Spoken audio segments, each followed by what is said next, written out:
kayfiyat hammada a'lo darajada. Bosim yo'q. Bugun yig'ildik. Xolos ertaga Dubayga ketamiz. Dubayda tayyorgarlik davom ettiramiz.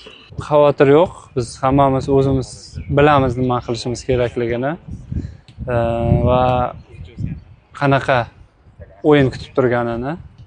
Bunaqa nima deydi, biz ortiqcha hech qanaqa motivatsiya ham kerak emas deb o'ylayman bunaqa o'yindan oldin. Shuning uchun hamma tayyor va hech qanaqa bunaqa omillar bizga xalaqit qiladi deb o'ylayman. O'zimni yaxshi his qilyapman. O'yinga 100% tayyorman. Xudo xolasa, hali bir hafta vaqtimiz bor, yana tayyorgarlik ko'rishga. Albatta oson bo'lmaydi. Birinchi navbatda o'sha issiq havo bo'ladi. Biz o'shanga ham yarasha tayyorgarlik ko'rishimiz kerak. Lekin hamma bor, faqat menda emas. Bu orzu mana shu terma jamoadagi har bir bolada bor yoshligidan. Butun O'zbekiston nima kutayotganini bizdan tushunib turibmiz.